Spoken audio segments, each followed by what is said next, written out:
কোরআনে কারীম জানিয়েছে ফামান যুহযিহা আনিন নারি ওয়া উদখিলাল জান্নাতা ফাকাদ ফাজ ওমাল হায়াতুদ দুনিয়া ইল্লা মাতাউল গুরুর। সূরা আলে ইমরান 4 নাম্বার পারা 13 নাম্বার পৃষ্ঠার 12 নাম্বার লাইনের 185 নাম্বার আয়াতের শেষের দিকে আছে। আল্লাহ তাআলা বলেন, ওই লোকটার জীবন সফল যাকে মহান মালিক দুনিয়ার এই জীবনে আস্তে আস্তে করে গুনার কাজগুলো ছেড়ে দিয়ে জান্নাতের কাজগুলো করার তৌফিক দান করেন। গাজীপুরবাসী, আমার এই 33 বছর বয়স, জীবনে আমি যত ভালো কাজ করেছি এগুলো কবুল হয়েছে কিনা এটা জানার একটা পদ্ধতি কোরআন হাদিসে আছে। বিশ্বনবী মুহাম্মদ রাসূলুল্লাহ তিরমিজি শরীফের হাদিস এটা। নবীজি বলেন, জীবনের ভালো কাজগুলো কবুল হচ্ছে কিনা তার জানার পদ্ধতি তোমার আচরণ যদি মানুষের সাথে ভালো হয় তাহলে বুঝবে তোমার বিগত জীবনের ভালো কাজগুলো আল্লাহ পছন্দ করেছে। কোন মানুষের জীবনের কাজগুলো যদি আল্লাহর পছন্দ হয়, ওই নেক কাজগুলোর কারণে আল্লাহ তাকে স্বাভাবিকভাবে মরণ দেন না।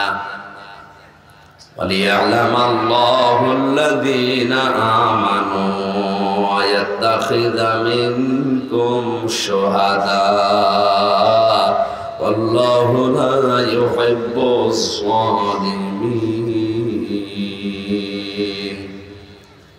সূরা আলে ইমরানের 140 নম্বর আয়াতের শেষের অংশে আছে, তোমাদের ভেতরে কোন মানুষের জীবন যৌবন তার আমল আখলাক যদি আল্লাহর কাছে ভালো লাগে, তার মনের যে অবস্থাটা এটা কেউ জানে না, এটা আল্লাহ জানে। তার এই মনের অবস্থার দিকে তাকিয়ে আল্লাহ যদি দেখে না এর মনটা ঠিক আছে, এর প্র্যাকটিক্যাল লাইফ কর্মজীবনের উপরে লক্ষ্য করে ওকে আল্লাহ সাধারণভাবে আর মরণ দিতে চায় না, শাহাদতের মরণ দিয়ে ধন্য করে। কিছু মানুষকে আল্লাহ শাহাদতের মরণ দিয়ে ধন্য করতে চান, এই কারণে হাদিস এটা। সাধারণভাবে কোনো মানুষ যদি মারা যায়, ও যদি ঈমান নিয়ে মারা যেতে পারে, শুধু কবরে থাকবে, ঘুমিয়ে থাকবে, এই শেষ।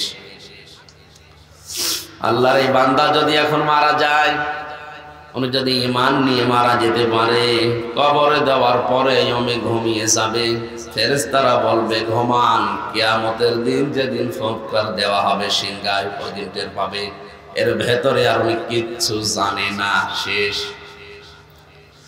কিন্তু কোন মানুষ যদি শাহাদতের মরণ পায়, মহান আল্লাহ তাকে শুধুমাত্র মরণের পরে, শহীদ হওয়ার পরে ঘুমিয়েই দেবেন না, প্রতিনিয়ত তাকে নিজের কুদরতি হাতে খাবার খাওয়াবেন। আলা তাহসাবান্নাল্লাযীনা কুতিলু ফি সাবিলিল্লাহি আমওয়াতা বাল আহয়াউন ইনদা রাব্বিহিম ইরযাকুন। যারা শাহাদত বরণ করে, যাদের মেরে ফেলা হয়, যাদের হত্যা করা হয়েছে, এদেরকে আপনি মৃত ভাববেন না। অন্যায় ভাবে যাদেরকে হত্যা করা হয়েছে দুনিয়ায়, আজ অনেক মানুষ মনে করে শুধু শাহাদত মানে জিহাদের ময়দানে গিয়ে কাফেরদের বিরুদ্ধে লড়াই করে না, ওইটাই শুধু না, ওটা তো হবেই। কেউ যদি দেওয়াল চাপা পড়ে মারা যায়, সেও শহীদ।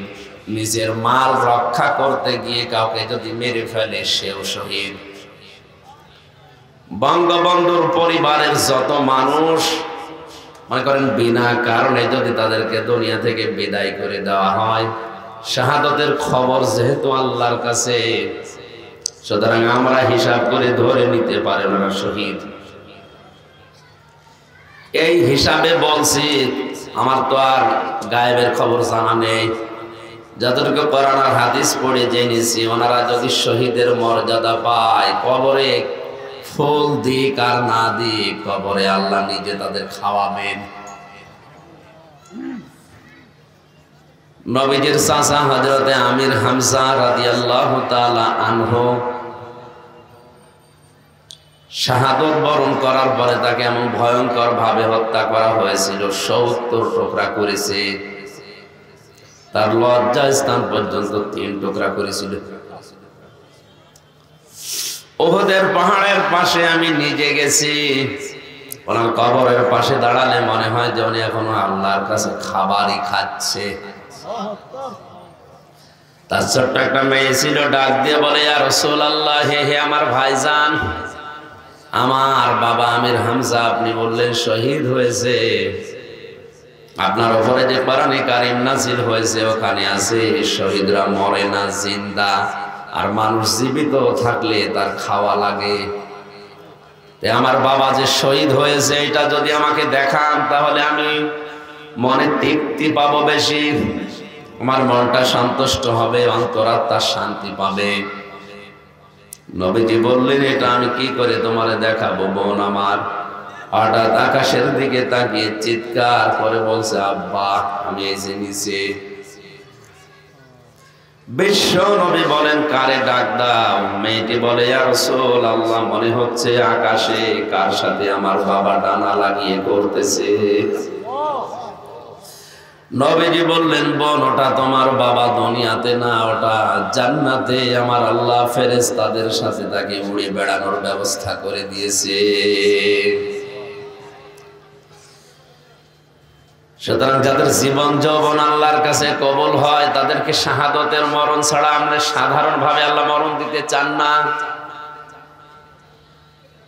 আমি যে কথা বলার জন্য এই পয়েন্টে এসেছি, আমাদের জীবন যৌবন কবুল হওয়ার পেছনে, আমাদের ইবাদত বন্দেগী কবুল হওয়ার পেছনে কারণ হচ্ছে আমার আচরণ যদি মানুষের সাথে ভালো হয়, নবী যে বলেন বুঝবে তোমার এই জীবনে আমল আমার আল্লাহ কবুল করে নিয়েছে। সূরা আলে ইমরানের 185 নম্বর আয়াতের সারমর্ম এইটাই। আল্লাহ যাকে ভালোবাসেন, কোন মানুষের জীবন যদি সফল বলে ঘোষণা দেন, দেখবেন সে আস্তে আস্তে জাহান্নামের কাজগুলো ছেড়ে দিয়ে জান্নাতের কাজের দিকে আল্লাহ তাকে এগিয়ে দিচ্ছে। আজকের এই ময়দানে আসা বসা, কোরআনে কারীমের কোন আয়াত বোঝার জন্য চেষ্টা করা, এটা পুরাটাই ইবাদত। পুরাটা কি? এত বড় ব্যস্ত মানুষ যারা, এর রূপ দেখানোর জন্য, চেহারা দেখানোর জন্য এরা আসে নাই। আমি যতটুকু আমরা হাদিস জানি, পড়ি, ওনারা শোনে, ওরা জানে কোরআনের ময়দানে যতটুকু সময় দেওয়া হবে এটা নামাজ পড়ার মতো সওয়াব। এখানে যদি কেউ 1 ঘন্টা বসে কোরআনের কোন আয়াত শোনে, যদি নাও বোঝে, শুধু চেষ্টা করে আল্লাহর বক্তব্য বোঝার, নবীজি বলেন 500 রাকাত নফল নামাজের সওয়াব হয়। তাও যেমন তেমন নামাজ না, আমরা যে নামাজ পড়ি এরকম না, 500 রাকাত নফল নামাজ যেটা কবুল হয়ে গেছে এই নামাজ। আমরা অনেক মানুষ এখানে আছি 500 রাকাত দূরের কথা, 2 রাকাত নামাজে 60,000 মাসালা লাগে, 60টাও জানি না, এরকম মানুষ নেই? নামাজের 13টা ফরজ, 14টা ওয়াজিব, যদি কারো উলট পালট হয়ে যায় ওর নামাজ বাতিল।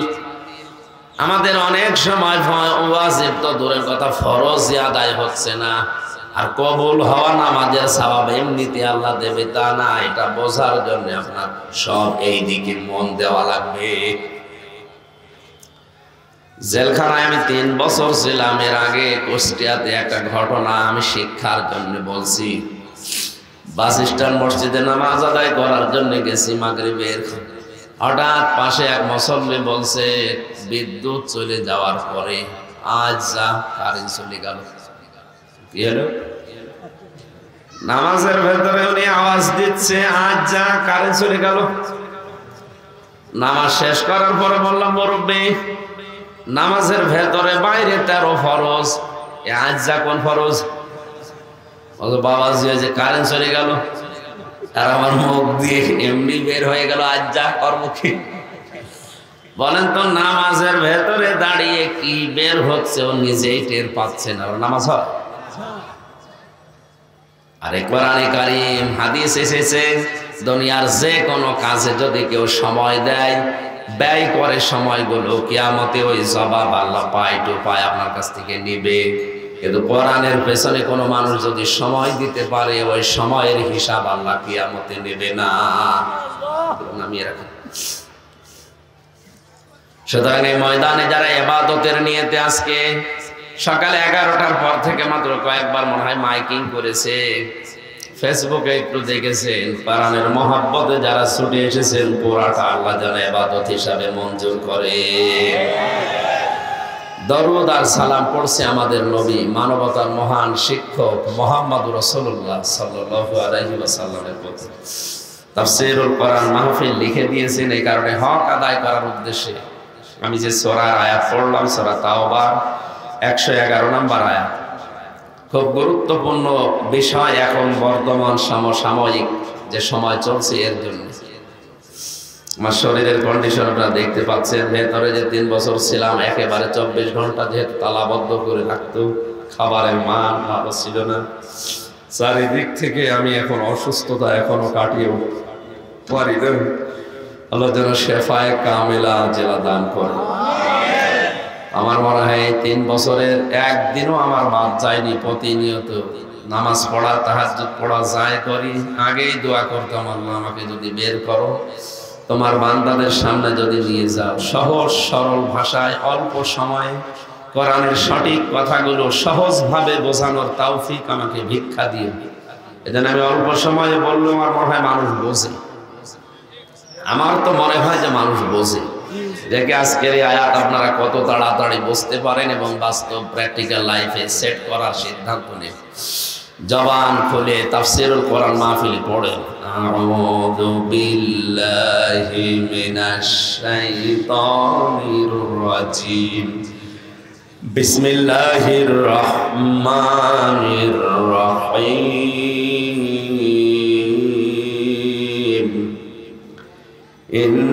ইন্নাল্লাহা আশতারা মিনাল মুমিনিনা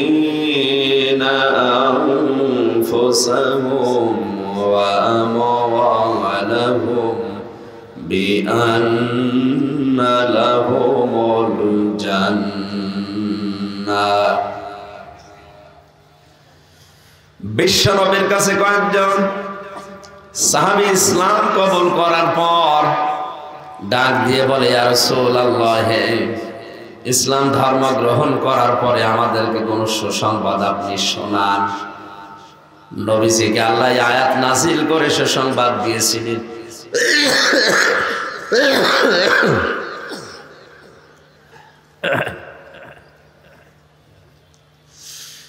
অবশ্যই আল্লাহ তোমাদের জান আর মাল কিনে নিয়েছেন, বিনিময়ে আল্লাহ তোমাদেরকে জান্নাত দিয়ে দিয়েছেন।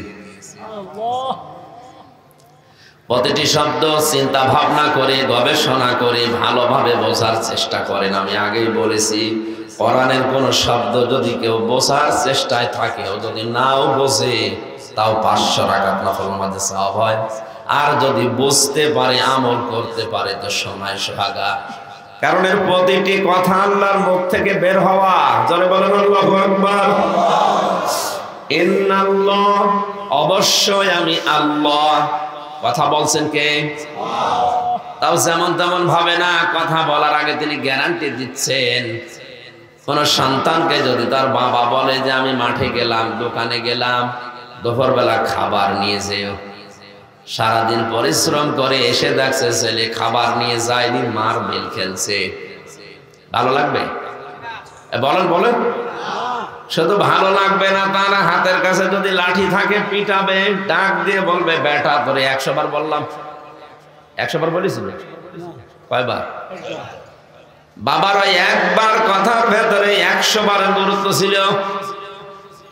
আল্লাহ পাক বলেন, আমি কোন কথাকে 100 বার রিপিট করার চাইতে একবারে ওটা গুরুত্ব দিয়ে বোঝানোর জন্য ইন্না লাগিয়ে দেয়। এই জন্য শব্দটা খুবই গুরুত্বপূর্ণ, 100 বার বলার দরকার নেই। আল্লাহ একবারে জানিয়েছে, বান্দারা ভালোভাবে শোনো, ইন্নাল্লাহ, অবশ্যই আমি আল্লাহ, ইশতারা, ক্রয় করে নিয়েছি, না নেব, নিয়েছি, অবশ্যই আমি আল্লাহ ক্রয় করে নিয়েছি, মিনাল মুমিনিনা, মুমিনদের কাছ থেকে, আনফুসাহুম, তাদের জীবন, ওয়া আমওয়ালাহুম, তাদের সম্পদ, বিআন্না লাহুমুল জান্নাহ, বিনিময়ে আমি আল্লাহ তাদের আমার বানানো জান্নাতটা দিয়ে দিয়েছি। এবার আপনি নিজের সাথে মিলাবেন, এখানে ক্রেতা সরাসরি কে? জবাব দেন না কেন? বিক্রেতাকে? হ্যাঁ, ইমানদার, এটাই আসল শব্দ। এই মিনাল মুমিনিনা আল্লাহ এমনি দেননি। আল্লাহ যদি বলতেন ইন্নাল্লাহ হাশতারা মিনাল মুনাফিকিনা, আমি মুনাফিকদের কাছে কিনতে চাই, এই পৃথিবীতে মুনাফিকদের সম্পদ কম নেই। কথা বুঝতেছে? ইন্নাল্লাহ হাশতারা মিনাল কাফিরিনা, আমি কাফেরদের কাছ থেকে কিনতে চাই, কাফেরদের সম্পদ কম আছে।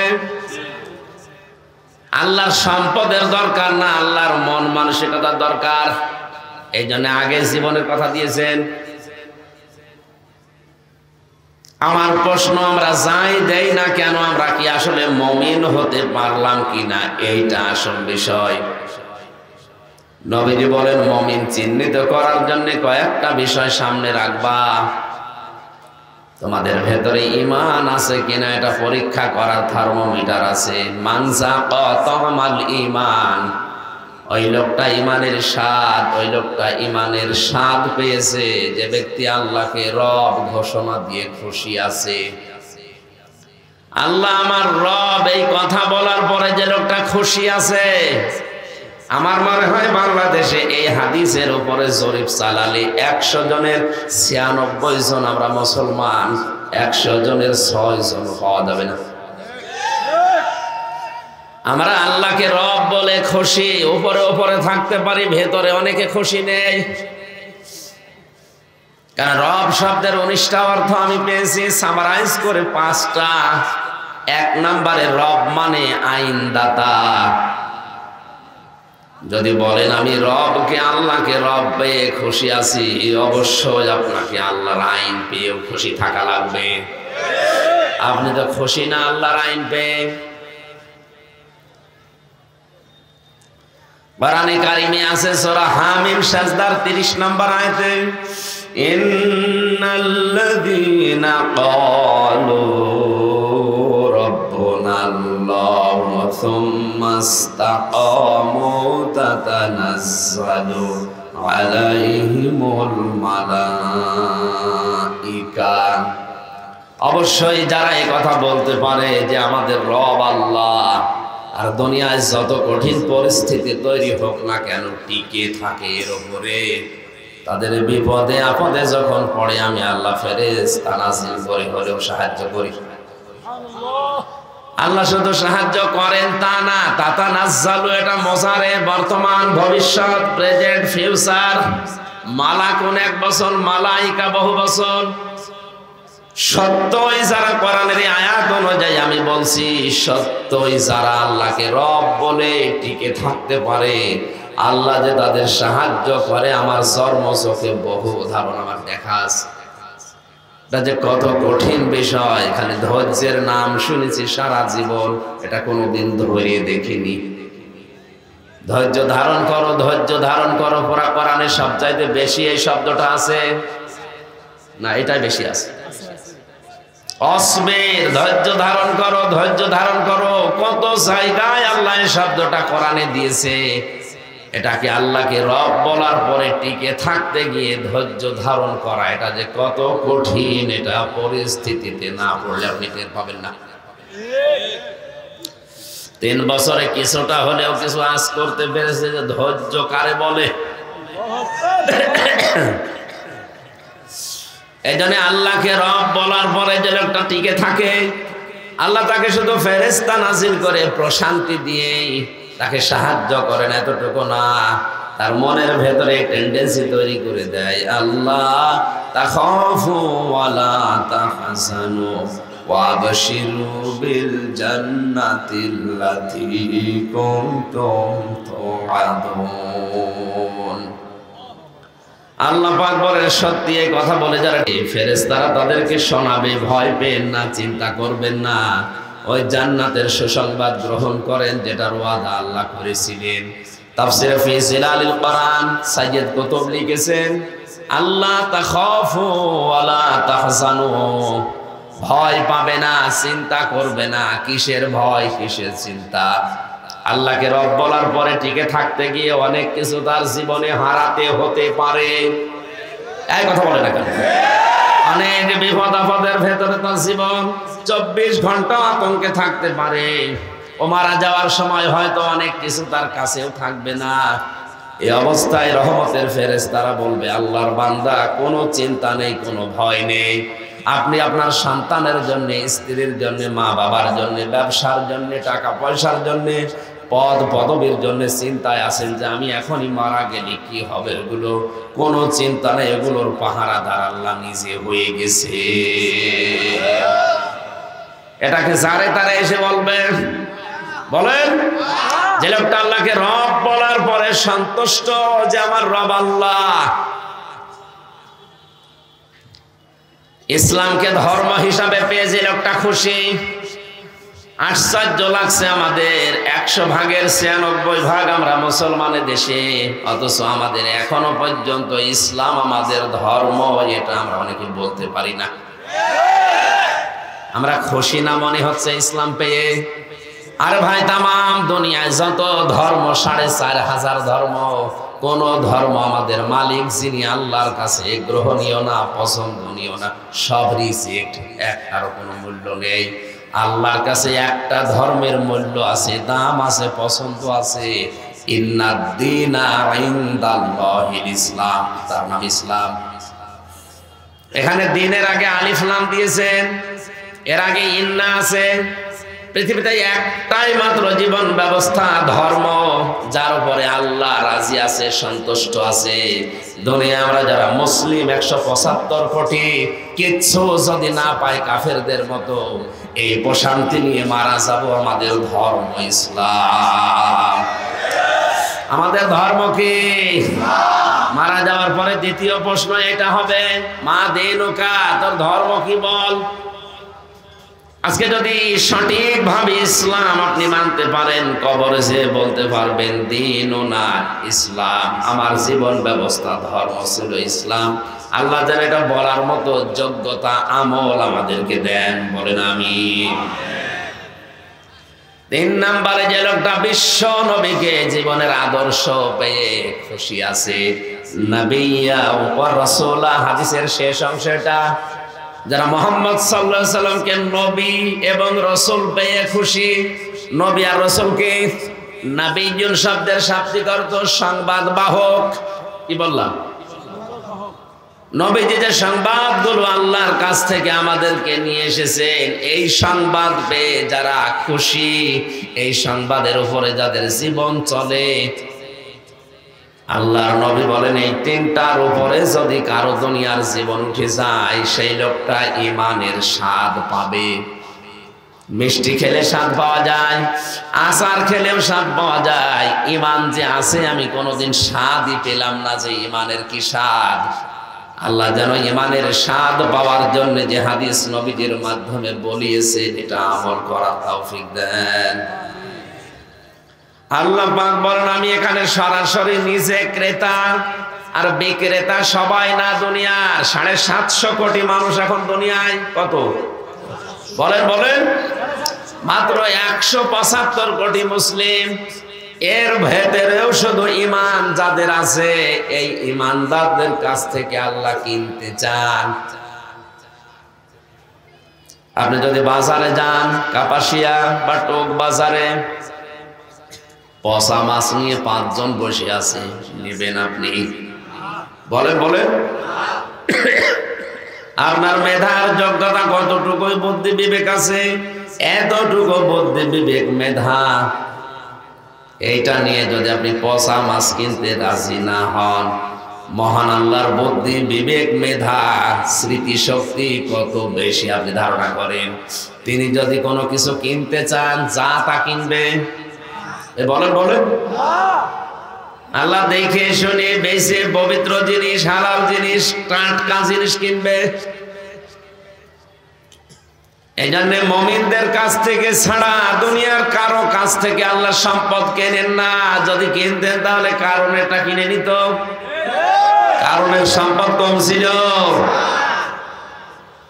ইন্না কারুনা কানা মিন কওমি মূসা ফাবাগা আলাইহি ওয়া আতাইনাহুল কুনুযা মা ইন্না মাফাতিহাহু লাতানূউ বিল উসবাতি উলিল কুওয়া ইদ ক্বালা লাহু কওমুহু লা তাফরাহ ইন্নাল্লাহা লা ইউহিব্বুল ফারিহিন।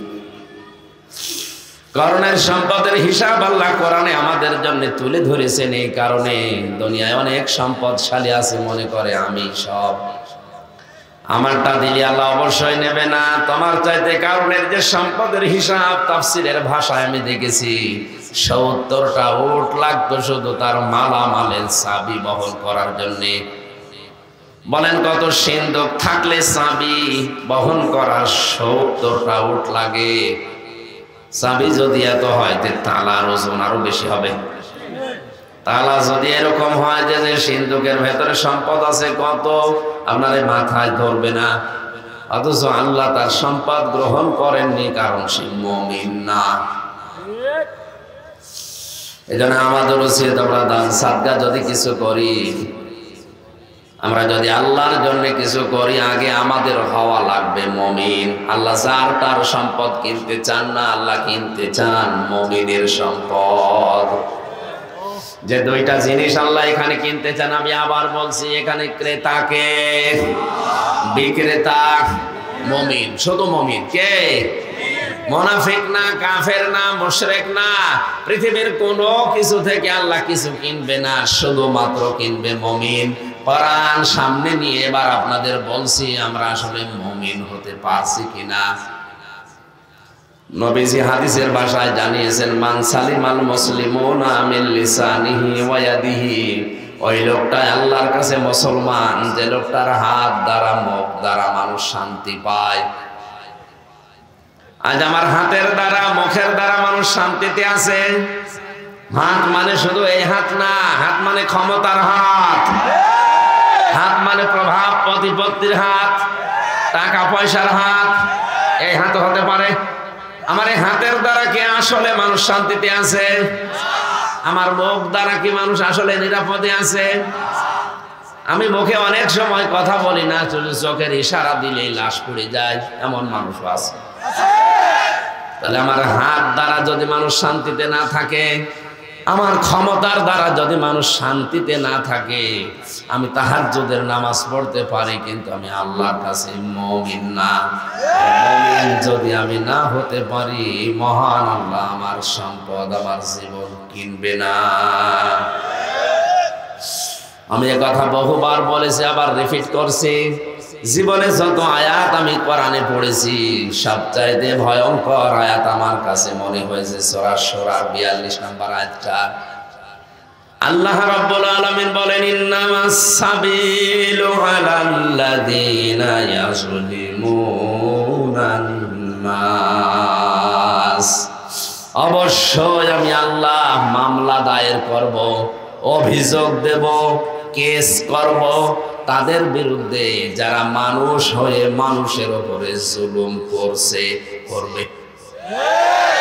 বাংলার মুসলমানের এখানে ইয়াজলিমুন আল মুসলিমুন আল্লাহ দেয়নি যে মুসলমানদের উপরে যারা জুলুম করে না, ইয়াজলিমুন আন নাস, মানুষ হয়ে যারা মানুষের উপরে জুলুম করে তারা আল্লাহর মামলার আসামি।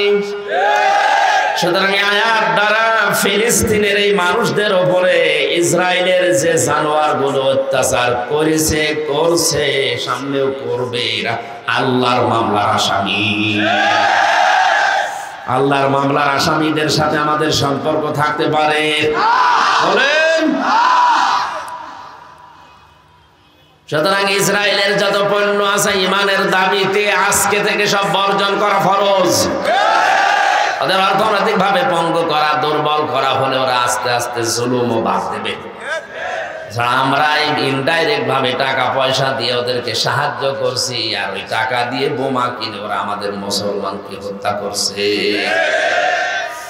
আমার মুসলমান ভাইরা, আমার কোরআনে কারিমের যে আয়াত পড়েছিলাম, সরাসরি ক্রেতা যেহেতু বিচক্ষণ আল্লাহ, আর বিক্রেতা দুনিয়ার সবাই না, শুধুমাত্র ইমানদার মুমিন। সুতরাং আমাদের এমন মাপের মুমিন ইমানদার হওয়া লাগবে যেন আল্লাহ কিনতে পারেন।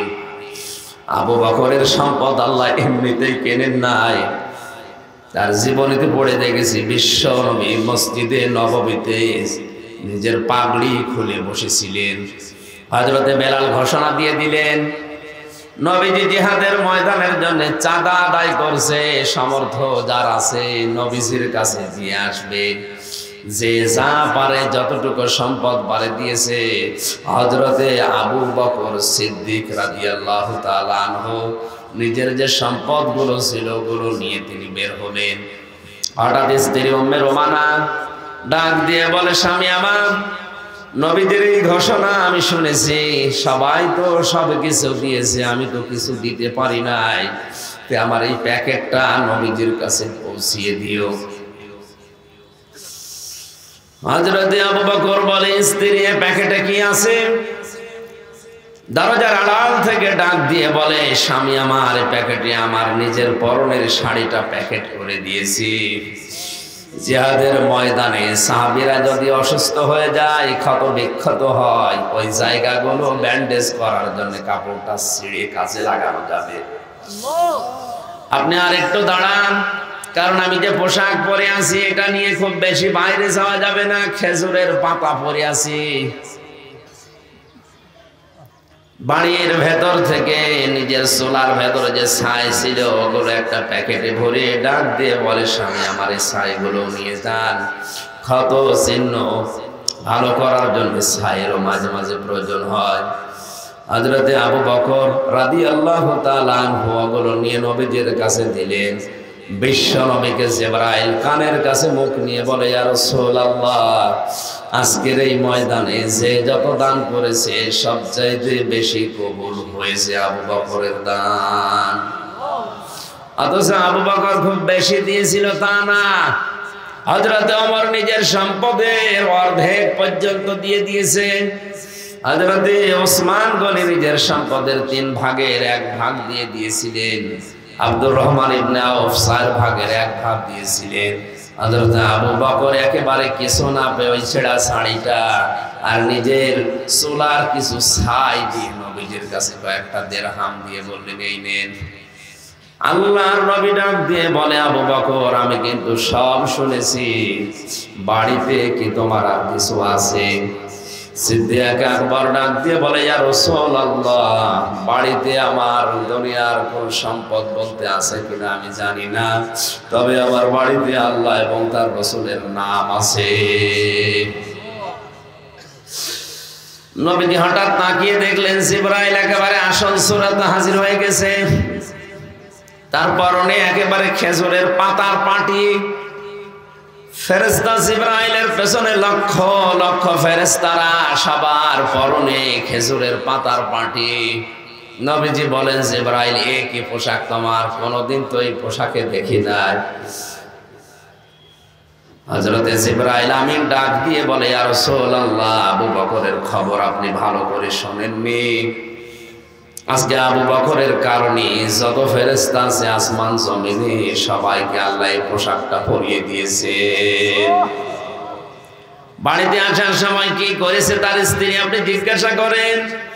বিশ্ব নবী শুনলেন, ডাক দিয়ে বলে, আবু বকর, তোমার স্ত্রীর এই দানটা আল্লাহর কাছে এত বেশি খুশি হয়েছে, তার মনের খবর যেহেতু আল্লাহ জানে, মহান আল্লাহর কাছে তোমার স্ত্রীর এই পোশাকটা এত বেশি পছন্দনীয় হয়েছে, আজকের এই দিনের জন্য যত ফেরেশতা আল্লাহ বানিয়েছে সবাইকে তিনি খাজুর পাতার পাটি পরিয়ে দিয়েছেন। কোন পর্যায়ে গেলে মুমিনদের সম্পদ আল্লাহর দরবারে কবুল হয়ে থাকে? আমাদের ঈমান, আমাদের আমল, আমাদের এই যে বাস্তবতা তৈরি করা লাগবে সাহাবীদের আদলে। আল্লাহ তাআলা বলেন, আমি আল্লাহ মানুষের মুমিনদের কাছ থেকে কিনতে চাই কি জানো? তাদের জীবন এবং সম্পদ। এখানে ক্রেতা আল্লাহ, শ্রোতা বিক্রেতা মুমিন বান্দা। এখানে একটা সম্পদ লাগবে ক্রয় বিক্রয় করার জন্য, সে সম্পদটা হচ্ছে জান আর মাল। 4 নাম্বার একটা বিনিময় লাগবে, যে বিনিময় বা মূল্য, সেটার দাম হচ্ছে জান্নাত। আল্লাহ তাআলা বলেন, এমন একটা মূল্য দিয়ে তোদের জান আর এই মাল আমি কিনতে চাই, যে মূল্যটা একটা শিক বিক্রি করলে তামাম দুনিয়া হবে না। সুতরাং এমন দামি জিনিস যখন দিয়ে আমি তোমাদের জান আর মাল কিনতে চাই, জান আর মালের মালিক এখন আর তোমরা নেই, ওইটার মালিক আমরা। কে? আল্লাহ। ওইটার মালিক এখন আমি আল্লাহ। আর জান্নাতের মালিক কে? না, সব মুমিন না, যে মুমিন জান আর মাল আল্লাহকে দিতে পারবে। জান্নাতের মালিক এখন কে? মুমিন। বলেন সম্পদের আর জীবনের মালিক কে? এখন আল্লাহ যে 2টা শব্দ দিলেন, আনফুসাহুম, তোমাদের জীবন। আমাদের জীবন কি কিনবে, কিভাবে কিনবে? মানুষের জীবন পরিচ্ছন্ন করার জন্য 2টা পদ্ধতি আছে। খালি বারবার ঘন ঘন গোসল করা। কি বলেন? মানুষের জীবন পরিচ্ছন্ন করার পদ্ধতি কয়টা? আরো জোরে। 1 নম্বরে ওর জীবন শিরিক মুক্ত হওয়া লাগবে। কথা বলেন না কেন?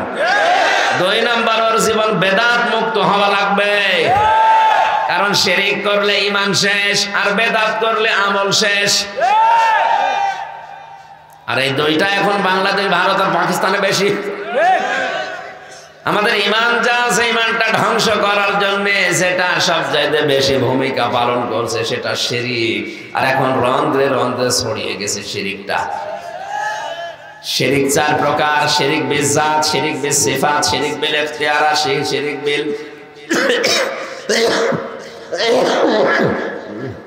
শরীরে আসলে সাপোর্ট করছে।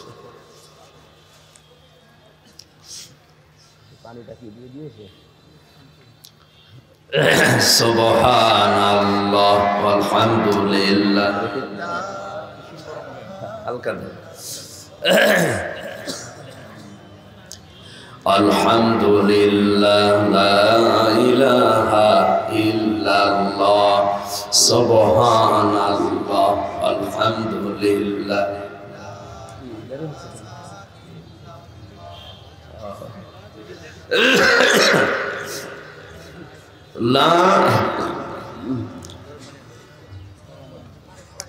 ঠান্ডা হলে গলা আরো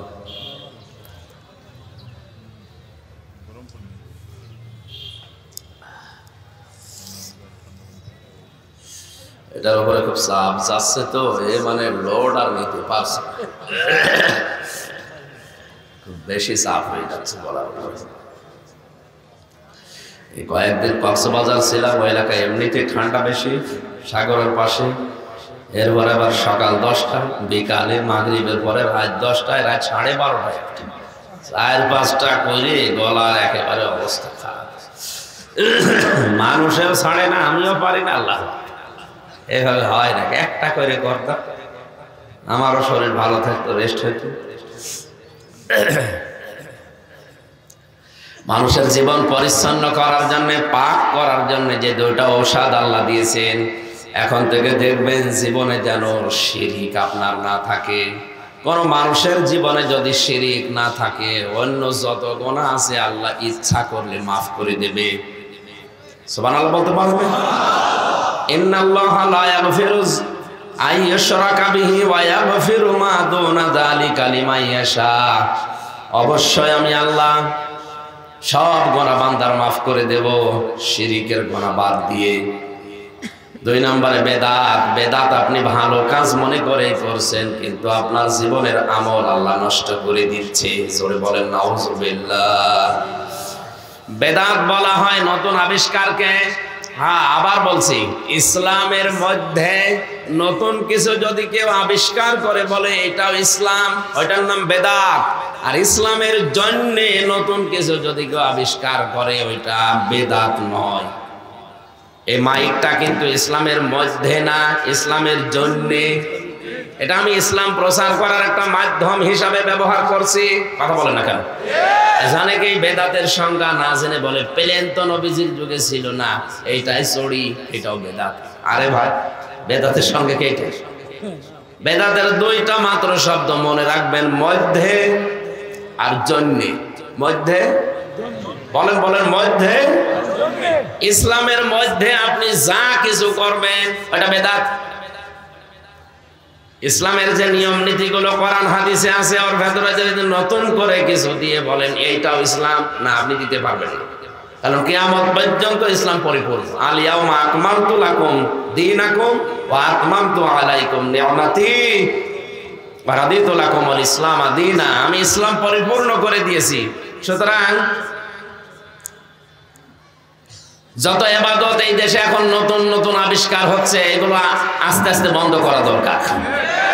এই মানুষ মারা গেলে যে নতুন একটা ইবাদত চালু হয়েছে, কোরআন শরীফ পড়তে যায়, এরপরে মানুষকে খানা করার জন্য উদ্দেশ্য করে মানুষকে খাওয়ায়, এই নতুন এইটা তৈরি করে আপনার ইবাদত আরো নষ্ট হচ্ছে। কারণ একজন মানুষ মারা গেলে তার জন্য যা করা হয় এটা সাদকা। এটা কি বলেন না কেন? আর সাদকার মাল খাওয়া জায়েজ আছে ইতিম মিসকিন অসহায়ের জন্য।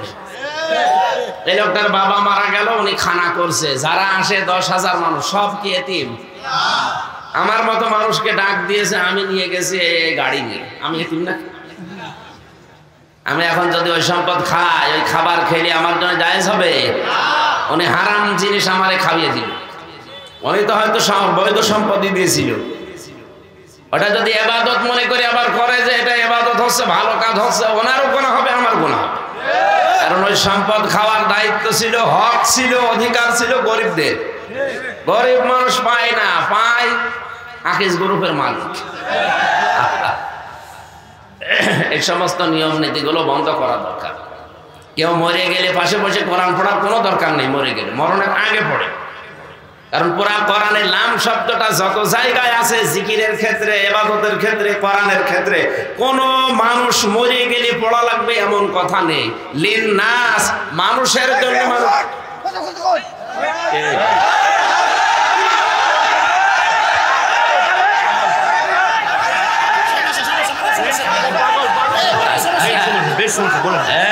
পাগল পাগল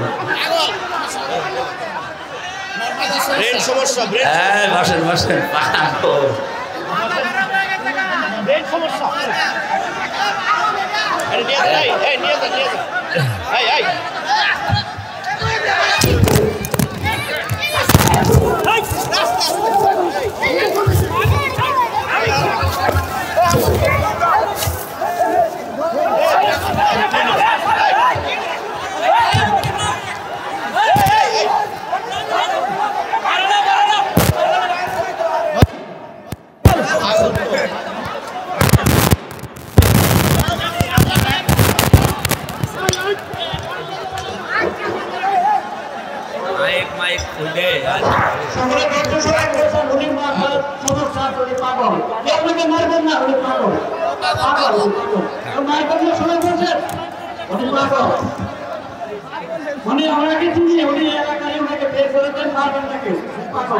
বসেন বসেন থাকতে সমান ভাইরা। আসলে আমার মাথা খারাপ তো, ওনারা আস্তে করে বের করে দেন, বের করে দেন। ঠিক আছে, থাকে আয়াত বোঝাতে গেলে এখন ডিস্টার্ব হয়ে গেল। আমার মাগরিবের আযান হবে এখন। বসে বসে এটাই মিডিয়া যারা আছে এরাই দেখবেন উল্টা পাল্টা করে বলবে আমার মাহফিলে গ্যাঞ্জাম হয়েছে, বিশৃঙ্খলা হয়েছে, এই দিয়ে ছড়াবে আর সারা দেশে ছড়াবে। কোনো দরকার নেই, ওর পাগল একটা। আমি বেদাত বোঝাচ্ছিলাম, উনি উল্টা বুঝে হয়তো কি পাগলামি করে ফেলেছে, আসলে পাগল। মালের বহু বচন, আমওয়াল, আমি এটা 9 প্রকার পেয়েছি হাদিসে। ব্যাখ্যা আসলে করার দরকার ছিল, এখন আর পরিবেশটা তো নষ্ট হয়ে গেল। এরকম একজন মানুষ সামনে বসেছে, হঠাৎ করে চেপে ধরবেন না ওরে, কি করবেন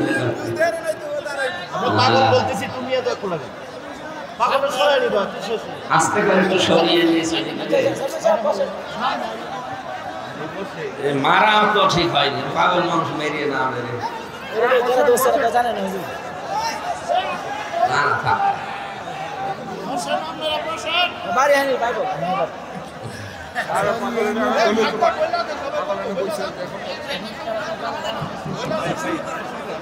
সুবহানাল্লাহ আলহামদুলিল্লাহ লা ইলাহা ইল্লাল্লাহ সুবহানাল্লাহ আলহামদুলিল্লাহ লা ইলাহা ইল্লাল্লাহ লা ইলাহা ইল্লাল্লাহ মুহাম্মাদুর রাসূলুল্লাহ। কি একটা কোন দিকে পানি কোন দিকে গড়িয়েছে কোনো ভাবেই না, একই অনেক শয়তানের কথা দিয়েছে। ওয়ামওয়ালাহুম শব্দ ছিল মালের বহু বচন আমওয়াল। বিশ্বনবী দুনিয়ায় যত জিনিসকে মাল বলে ঘোষণা, মাল শব্দটা খারাপ না, মাল শব্দটা খারাপ না। আল্লাহর নবী বলেছেন পৃথিবীর সবকিছুই মাল সম্পদের ভেতরে শ্রেষ্ঠ সম্পদ হচ্ছে নেককার আল্লাহওয়ালা মেয়ে মানুষ। মেয়েদের আল্লাহওয়ালা হওয়ার জন্য কয়েকটা গুণ তাদের ভেতরে থাকা বাঞ্ছনীয়। তার এক নম্বরে তার মাথার চুল, প্রাপ্ত বয়স্ক হওয়ার পর থেকে মরণ পর্যন্ত তার মাথার চুল যেন একটু হেফাজতে থাকে। বিশেষ করে বিয়ের পর তো স্বামী ছাড়া তার বাবাকেও চুল দেখানো যায় না। কথা বুঝতেছে? একটা যুবতী মেয়েকে তার স্বামী ছাড়া পৃথিবীর কারো জন্য তার চুল দেখা যায় না, অথচ এটা স্কুলে বেড়ায় বেশি। মা বোন যারা এসেছেন একটু হেফাজতে থাকে, কিয়ামতের দিন সবচাইতে ঝামেলা হবে এই চুলের কারণে। এক একটা চুল যদি সাপ হয়ে আপনার দিকে তেড়ে আসে, কক্সবাজারে কয়েকদিন থেকে যা মনে হচ্ছে কত সাপ যে তৈরি হয়েছে আল্লাহ জানে। আমরা আশা করছি আমাদের মা বোন, মা যারা আছে, ভাবি যারা আছে, তাদেরকে চুলটা হেফাজতে রাখবেন। স্বামীর সামনে খুলে রাখেন, কোনো অসুবিধা নেই। স্বামী বাদ দিয়ে পৃথিবীর কারোর সামনে চুল এলোমেলো করে খুলে রাখা মেয়েদের জায়েজ নেই। এদের নামাজের সময় একটা আলাদা পোশাক কিনে দেবেন। খিমার নামে একটা পোশাক বের হয়েছে, শুধু মুখমণ্ডল, হাতের কবজি, পায়ের পাতা বাদ দিয়ে পুরা শরীর ঢেকে যায়। নামাজের সময়টুকু এই পোশাকটা দিয়ে অন্তত নামাজ পড়বেন। সিজদায় গিয়ে, রুকুতে গিয়ে যদি একবার চুল বেরিয়ে যায়, আপনার নামাজ শেষ। আল্লাহ মা বোনদেরকে যে উত্তম সম্পদ বলে ঘোষণা দিয়েছে, তাদের উত্তম সম্পদে পরিণত হওয়ার তৌফিক দিন। স্বামীর মাল, স্বামীর সম্পদ, স্বামীর সন্তান, এগুলো হেফাজত করার দায়িত্ব, দেখে শুনে রাখা, ইসলামের পক্ষে রাখার দায়িত্ব মেয়েদের। আল্লাহ এই দায়িত্ব স্ত্রীদের পালন করে নেককার হওয়ার তৌফিক দিন। স্বামী যদি বাইরে থেকে আসে, হাসি মুখে কথা বলা শুধু না, সে সন্তুষ্ট হয় যে কাজে এরকম কাজ, এরকম অঙ্গভঙ্গি তার সামনে করা উচিত। স্বামী যেই কাজে খুশি হয়, ওই কাজে নিজেও খুশি হওয়া দরকার। কালকে যেখানে ছিলাম ময়মনসিংহ শহরে, এক হিন্দু পুলিশ অফিসার এসে বলছিল, হুজুর কোরআন হাদিস দিয়ে আপনি মা বাবার এই সম্মান কি করে করা লাগে বলেন? আপনি তো কোরআন হাদিস বিশ্বাস করেন না, তারপরেও তো বাস্তবতা যা দেখি থানাতে মানুষকে এত কষ্ট করে মানুষ করা হয় তার মা বাবার মাধ্যমে, অথচ বড় হওয়ার পরে এদের খোঁজ খবর নেয় না, এদের সাথে খারাপ আচরণ করে, এদের মায়ের ধর পর্যন্ত করে। এই মামলা আমাদের নেওয়া লাগে। একটা হিন্দু অফিসারে আফসোস করেছে কালকে। আমরা অন্তত মুসলিম যারা আছে, যেহেতু ৯৬% আমরা মুসলিম এই দেশে, এমন আচরণ মা বাবার সাথে করবো না, যার কারণে আবার থানায় যাওয়া লাগে। অথচ এই আচরণ গুলো করতে আমরা অনেক সময় বাধ্য হই স্ত্রীর কারণে। অনেক স্ত্রী স্বামী যেটাই খুশি ওইটাই খুশি হতে পারে না। স্বামী খুশি হয় বিয়ের পরে তার মা বাবা তার সাথে থাকবে, স্ত্রী এটা চায় না। আর স্ত্রী চায় না কেন? ওর পেছনে কাটি মারার জন্য ওর শাশুড়ি আর ওর বোন আছে, ওখান থেকে বারবার স্যালাইন দেয়, তাড়াতাড়ি আলাদা হয়ে যাও, আরামে থাকতে পারবা। এরকম আছে আপনি নামাজ রোজা কালো বোরকা পড়তে পারেন, আপনি নেককার হতে পারেন না। চারটা জিনিস থাকা লাগবে। চুল খোলা যাবে না স্বামী ছাড়া, স্বামীর সম্পদ সন্তান এগুলো দেখে শুনে রাখা লাগবে, স্বামী সন্তুষ্ট হয় এমন কাজে আপনাকে সন্তুষ্ট করা লাগবে, আর স্বামীর চাহিদা জায়েজ যেটা এটা জীবন থাকতে পূরণ করা লাগবে। মা বোন রাগ করবেন না, জান্নাতের 8টা দরজায় আপনার জন্য খুলে দেওয়ার যে ঘোষণা হাদিসে আছে